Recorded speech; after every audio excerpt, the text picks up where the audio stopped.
Hello friends, noble English classes में एक बार फिर से आपका स्वागत है।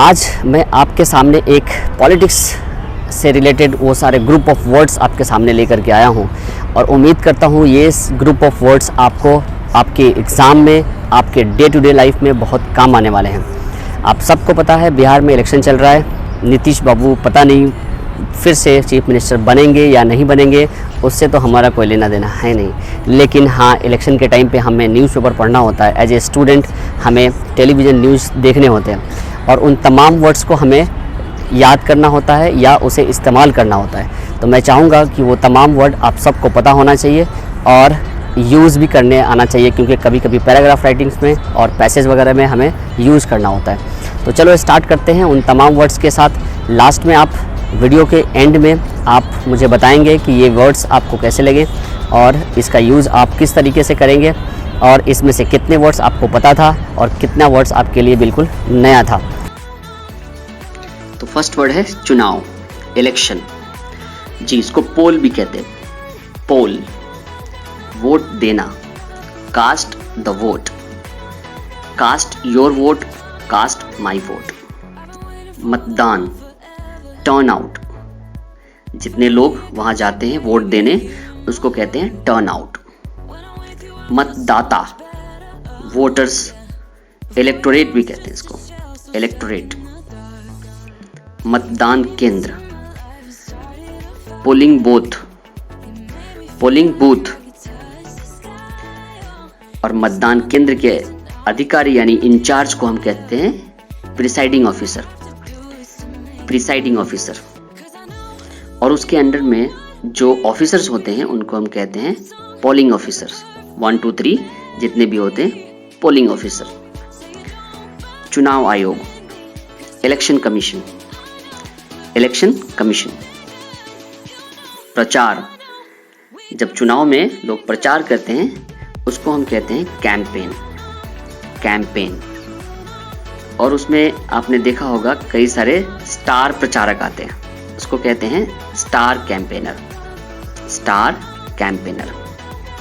आपने देखा होगा किसी किसी चुनाव में सरकार के खिलाफ एक लहर बनती है, तो उस लहर को हम कहते हैं एंटी इनकम्बेंसी, एंटी इनकम्बेंसी। तो फिर मोदी लहर को क्या बोलेंगे? उसको बोलेंगे वेव, वेव। दुष्प्रचार, कुछ लोग दूसरी पार्टी के खिलाफ प्रचार करते हैं, उसको कहते हैं प्रोपेगेंडा, प्रोपेगेंडा। नारे, स्लोगन, स्लोगन। रैली, रैली को इंग्लिश में रैली कहते हैं, ये इंग्लिश वर्ड है। भाषण, वैसे तो भाषण को हम स्पीच कहते हैं, लेकिन जो फॉर्मल भाषण होता है, फॉर्मल स्पीच को हम एड्रेस कहते हैं, एड्रेस। जी, स्पेलिंग वही है, एड्रेस। काफिला, कॉन्वॉय।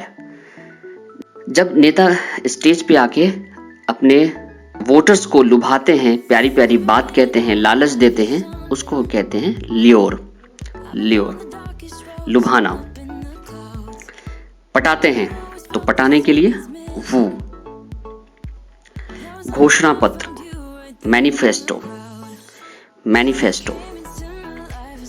उम्मीदवार, कैंडिडेट, नॉमिनी भी कहते हैं, नॉमिनी। प्रतिद्वंदी, जो सामने वाली पार्टी है उसको हम कहते हैं राइवल, राइवल। निष्पक्ष चुनाव, free and fair election, free and fair election. विचारधारा, आइडियोलॉजी, आइडियोलॉजी।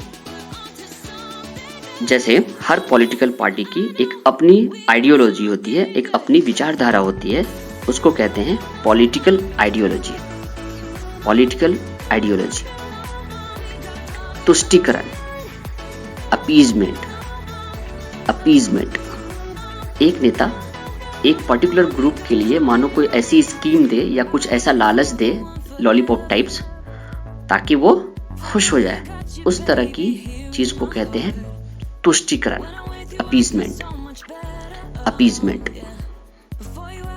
उकसाना या भड़काना। इन्वोक आप प्रोवोक भी कह सकते हैं, प्रोवोक। विवादास्पद बयान, जी बहुत इंपॉर्टेंट है, बहुत यूज होता है इलेक्शन में। Controversial statement, controversial statement. आरोप प्रत्यारोप, एक दूसरे के खिलाफ लोग हमेशा एलिगेशन लगाते रहते हैं, एलिगेशन। और उस एलिगेशन को वो टीम, दूसरी वो टीम जिसके खिलाफ लगाया जाता है उसको बेसलेस बताते हैं। बेसलेस, निराधार, जिसका कोई बेस ना हो, जिसका कोई आधार ना हो, बेसलेस, निराधार। भाई भतीजावाद, नेपोटिज्म, नेपोटिज्म। ये वर्ड अभी आपने सुना होगा, मुंबई बॉलीवुड न्यूज़ में काफ़ी फेमस हुआ था, नेपोटिज्म। ये पॉलिटिक्स में भी काफ़ी फेमस है, नेपोटिज्म। वंशवाद, डायनेस्टिक पॉलिटिक्स, डायनेस्टिक पॉलिटिक्स। आचार संहिता, code of conduct, code of conduct. जनमत सर्वेक्षण, ओपिनियन पोल, ओपिनियन पोल। दो तरह के पोल होते हैं, एक ओपिनियन पोल और दूसरा एग्जिट पोल। आप इसको ऐसे याद कर सकते हैं। इलेक्शन से पहले जब लोगों से हम ओपिनियन लेते हैं कि किस तरफ रुझान है, किस पार्टी को वोट देंगे, उस ओपिनियन के रिजल्ट को हम कहते हैं ओपिनियन पोल। और जब वोट देने के बाद लोग बाहर आते हैं, यानी एग्जिट करते हैं, तो एग्जिट के बाद जो पोल होता है, एग्जिट के बाद जो नतीजे उसके आते हैं, उस नतीजे को हम कहते हैं एग्जिट पोल। एग्जिट पोल यानी अनुमानित नतीजे। भारी बहुमत, लैंडस्लाइड विक्ट्री, लैंडस्लाइड विक्ट्री, बड़ी जीत भी कह सकते हैं इसको। पूर्ण बहुमत, एब्सोल्यूट मेजॉरिटी, एब्सोल्यूट मेजॉरिटी। आप इसे क्लियर मेजॉरिटी भी कह सकते हैं, क्लियर मेजॉरिटी। जनादेश, मैंडेट, मैंडेट।